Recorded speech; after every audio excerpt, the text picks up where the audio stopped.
নানা ঘটনায় স্মরণীয় হয়ে থাকবে বিপিএলের একাদশতম আসরটি। মাঠের পারফরমেন্স যেমন, তেমনি মাঠের বাইরের নানা ইস্যুতে সরগরম ছিল আসরটি। রেকর্ডের দিক থেকে এবারের বিপিএল ছাড়িয়ে গেছে আগের সব আসরকে। সর্বোচ্চ রান, সর্বোচ্চ সেঞ্চুরি, সর্বোচ্চ বাউন্ডারি, এমনকি এক ম্যাচে 2 শতক। 13 ইনিংসে হয়েছে 200-র বেশি সংগ্রহ।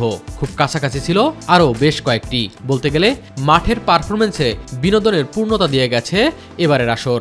বিপিএল এর ইতিহাসে সর্বোচ্চ ভালো পারফরমেন্স ছিল, যেমন 200 রান প্রায় 10-12 মতো হয়ে গেছে।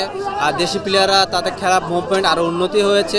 এই উন্নতি ধরে রাখলে আমার বিশ্বাস যে বিপিএল থেকে আমাদের ক্রিকেটে অনেক ভালো উন্নতি হবে। এবারে বিপিএল আপনি দেখেন প্রত্যেকটা ম্যাচে কিন্তু 180-র উপরে স্ট্রাইক রেটে রান রেট উঠছে। তো আমাদের প্রত্যাশা নেক্সট বিপিএলে যদি আমাদের যেসব প্লেয়ারগুলো আছে দেশি প্লেয়ার, এরা যদি ইনশাল্লাহ ভালো খেলে তাহলে আমাদের বিপিএলটা আরও জাঁকজমকপূর্ণ হবে।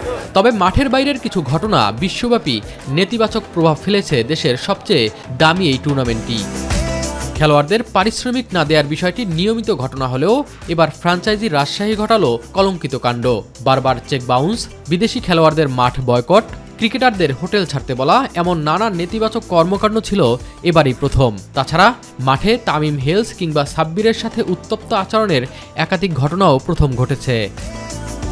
যখন একটা প্লেয়ার বাইরে থেকে আনা হয়, আগে তো ফোন দিয়ে চলে আসতো বা কন্ট্যাক্ট চলে আসতো। এখন যখন পেমেন্ট ছাড়া আসবে না, কারণ দুর্বার আসে সেই পরিবেশটা নষ্ট করছে। তার কোনো প্লেয়ারের কোনো পেমেন্ট দেয় না, এবং হোটেল খরচ, তারপরে আপনার বাস খরচ কোনো কিছু দেয় না। কিন্তু ফ্র্যাঞ্চাইজির মালিকগুলোর একটু দায়িত্বহীনতার জন্য বিপিএলটা আসলে একটু অন্যরকম হয়ে গেছে। যদি তাদের একটু পজিটিভ থাকতো তাহলে বিপিএলটা এরকম হতো না। আজকে বেটার বিপিএল দেখতাম আদার বিপিএল থেকে। সেই ক্ষেত্রে আমাদের বিসিবির আরও অনেক দায়িত্ব নিতে হবে, ভালোভাবে টুর্নামেন্টটা আয়োজন করতে হবে। এসব বাদ দিলে বিসিবির কিছু উদ্যোগ টুর্নামেন্টটি দর্শকদের কাছে আকর্ষণীয় করেছে।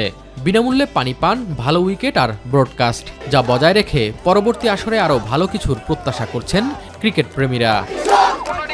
এস এম আরিফ, মাই টিভি, ঢাকা।